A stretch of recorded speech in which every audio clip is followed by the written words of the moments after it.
welcome back to my house. We were in the dining room, living room, got the Christmas tree up, thought that would be good decorations. We are week 2, day 2 of our 2022 Advent devotionals.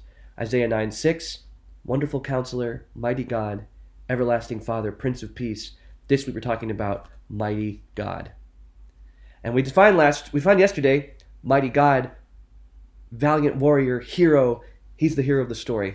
Now, every good hero story has a villain. Sometimes that villain is a large, oppressive evil, like the Empire trying to take over an entire galaxy by force in Star Wars, or the White Witch locking Narnia in an eternal winter with no Christmas. We wouldn't even be having this conversation during that sad time in Narnia. Other times, that villain is lurking beneath the surface, waiting for the opportune time to strike. This is the case when we enter into the story of the Lord of the Rings.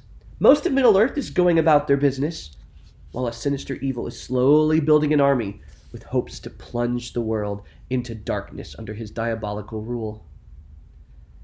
Now, after exposing the depths of the evil threatening the world, the writers of these stories take care to present the hero, or heroes, who will overthrow the evil.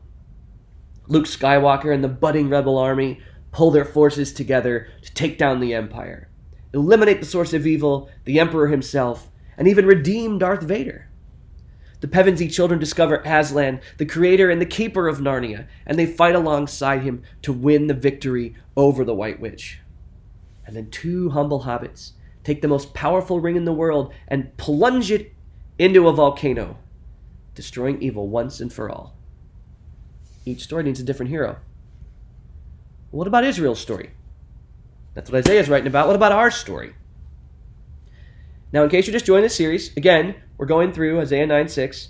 This week, Mighty God, El Gibor. That's the word used here. The 2 words used here. El Gibor. Mighty God, valiant hero. Before we get to the rest of the hero story, which will be the focus of the rest of this week, let's talk about the villain. For the people of Israel, it was the oppression from those who were outside. See, during Isaiah's time, it was the Assyrians and later Babylon and Persia. By the time the New Testament begins, it was the Romans who were running the show.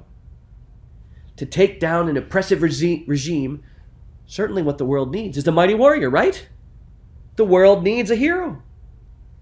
The nation of Israel read these words and expected a bold and powerful king who would come and throw down their oppressors, cementing his rule and God's victory once and for all. But that wasn't the real enemy of the story.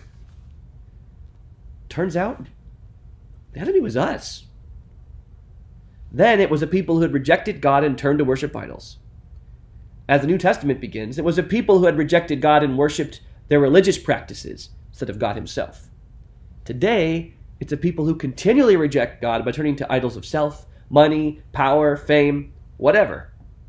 Sin has invaded the lives of every person in the history of the world, making us enemies of God. Look at what Paul says in Romans 5. For if, while we were enemies, we were reconciled to God through the death of his Son, how much more, having been reconciled, will we be saved by his life? Paul says, you were an enemy of God. Sin is pervasive and it's cunning. It's tricking us at every single turn.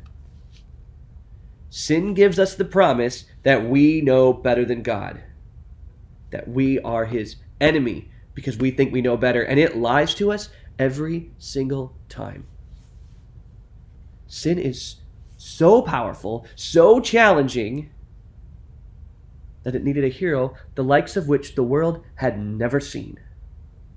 The mighty God himself. This mighty hero does not come down from God on a beam of rainbow light with a crash of thunder. No, this mighty hero,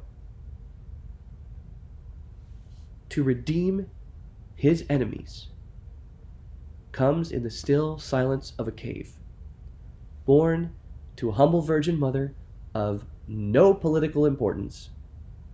And she named him Jesus. Why? Because he would save his people from their sins. This is the ultimate hero. The only hero who can save people from the thing they need to be saved from. And the villain they didn't even expect. Sin.